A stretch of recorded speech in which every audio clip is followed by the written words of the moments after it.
my dear children, welcome to our online class.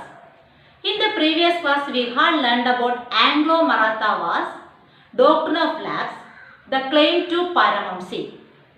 I think you have gone through this. Today we are going to learn another subtopic, that is setting up of a new administration. Okay? Warren Hastings was the first Governor General of India. He was the Governor General of India from 1773 to 1785. He brought about many changes in the administrative field, especially in the sphere of justice. He played an important role in the expansion of power. By his time, the company had acquired power not only in Bengal but also in Bombay and Madras. British territories were broadly divided into administrative units called presidencies. There were 3 presidencies: Bengal, Madras and Bombay.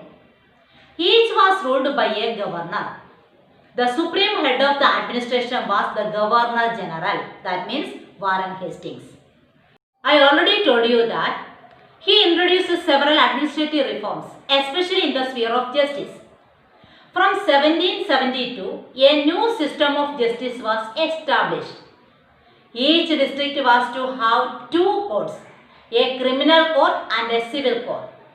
Criminal court was known as Faujdari Adalat and the civil court was known as Diwani Adalat. Is it clear, children? Maulavis and Hindu Pandits interpreted Indian laws for the European district collectors who presided over civil courts.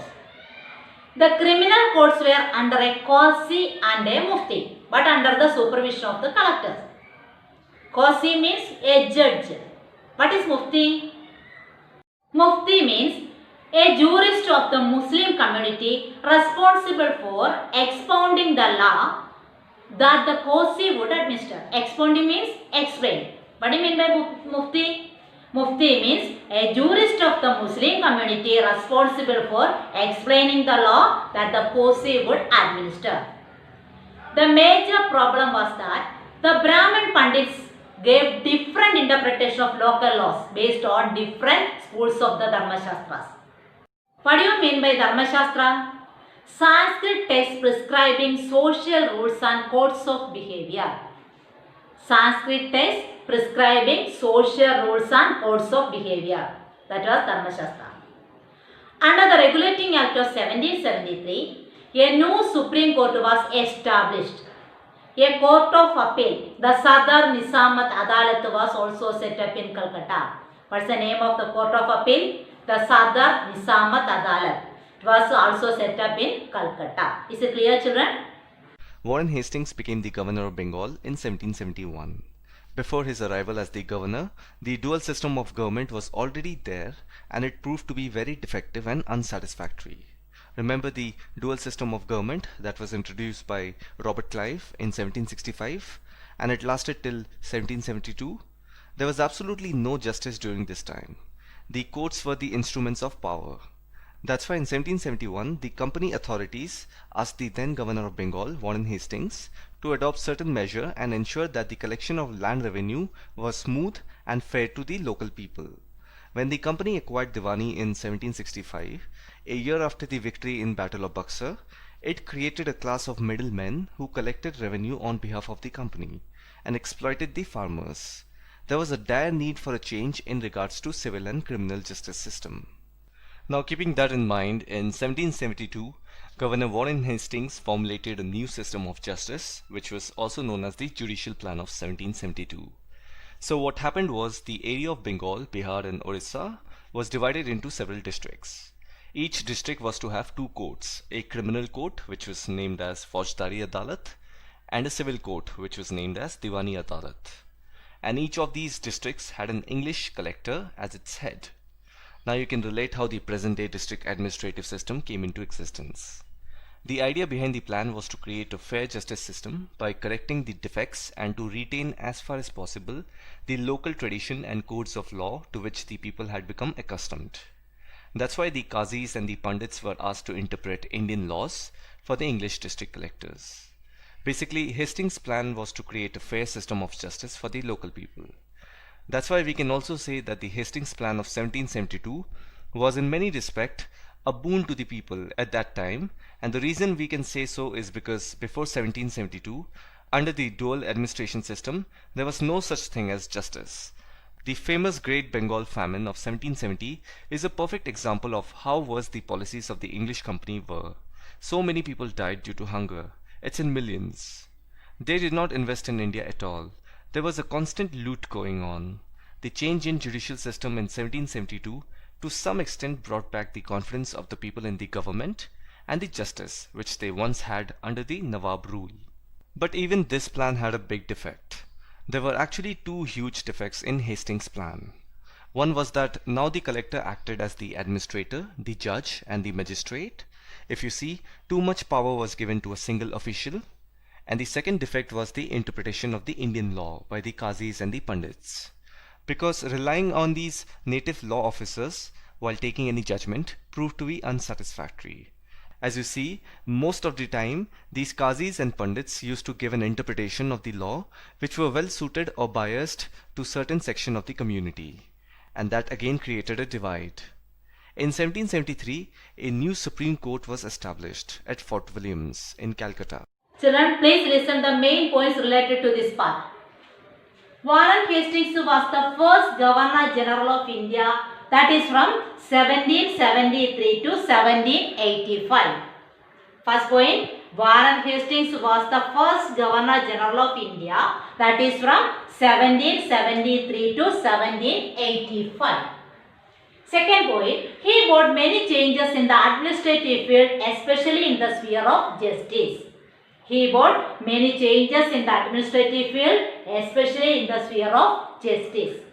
Next point, British territories were divided into administrative units called presidencies. British territories were divided into administrative units called presidencies. There were three presidencies: Bengal, Madras and Bombay. There were three presidencies, that is Bengal, Madras and Bombay. Next point, from 1772, a new system of justice was established. The year 1772. Each district had two courts, a criminal court and a civil court. Criminal court is otherwise known as Faujidari Adalat and a civil court Diwani Adalat. So once more, from 1772, a new system of justice was established. Each district had two courts, a criminal court, that is Faujidari Adalat, and a civil court known as Diwani Adalat. Next point, under the Regulating Act of 1773, a new Supreme Court was established. Under the Regulating Act of 1773, a new Supreme Court was established. So once again, Warren Hastings was the first Governor General of India, that is from 1773 to 1785. He brought many changes in the administrative field, especially in the sphere of justice. British territories were divided into administrative units called presidencies. There were three presidencies, that is Bengal, Madras and Bombay. From 1772, a new system of justice was established. Each district had two courts, a criminal court, that is Faujidari Adalat, and a civil court, that is Diwani Adalat. Is it clear, children? Next point, under the Regulating Act of 1773, a new Supreme Court was established. Is it clear, children?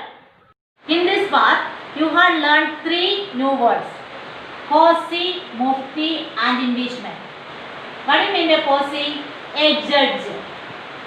Mufti, a jurist of the Muslim community responsible for expounding the law that the Qozi would administer. Expounding means explaining. What do you mean by Mufti? A jurist of the Muslim community responsible for expounding the law that the Qozi would administer. Next word, that is impeachment. A trial by the House of Lords in England for charges of misconduct brought against a person in the House of Commons. that is impeachment. A trial by the House of Lords in England for charges of misconduct brought against a person in the House of Commons. Chala once more. Qazi, a judge. Mufti, a jurist of the Muslim community responsible for expounding the law that the Qazi would administer. Next word, impeachment. A trial by the House of Lords in England for charges of misconduct brought against a person in the House of Commons. Is it clear, children? I will say one example related to this impeachment. Children, in your textbook page number 21, there is a picture, that is figure 12. In that picture, we can see the trial of Warren Hastings. When Hastings went back to England in 1785, Edmund Burke accused him of being personally responsible for the misgovernment of Bengal. This led to an impeachment proceeding in the British Parliament that lasted 7 years. Next, we will move on to another subtopic, that is the Company Army. The power of the colonial administration rested in its military strength. The colonial rule in India brought in some new ideas of administration and reforms, but its power rested on its military strength. The Mughal army was mainly composed of cavalry and infantry. The rural areas had a large number of armed peasants. Changes occurred in 18th century, when Mughal successor states like Awadh and Benares started recruiting peasants into their armies and trained them as professional soldiers. The East India Company also adopted the same method. They started recruitment for its own army, which came to be known as the Sepoy army. From the Indian word Sipahi, meaning soldier. Warfare technology also changed from 1820s. Soldiers were armed with muskets and matchlocks. Musket means a heavy gun used by infantry soldiers. Matchlock means an early type of gun in which the powder was ignited by the matches. In the early 19th century, the British began to develop a uniform military culture. Soldiers attained European style training, drill and discipline. They ignored the caste and community feelings. They were treated as soldiers, not as members of communities. The British ill-treated the Indian soldiers. As a result, it gave rise to the revolt of 1857. You will learn more about this in the chapter 5. The Company Army. The strength of the British colonial government was its military power. The East India Company formed its own army known as the Sepoy Army. The Sepoy Army was established on the same lines as the Mughal army. Let us look at the structure of the Mughal army to understand the essence of the Sepoy army.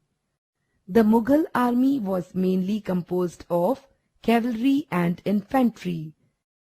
The soldiers were trained in archery and sword fight. This is the end of this chapter. Children, climatic conditions not favorable. Rain is falling heavily outside. Some disturbances will be there in the video. Sorry for the inconvenience. Hope you all enjoyed this session. We will meet again in the next class with another topic.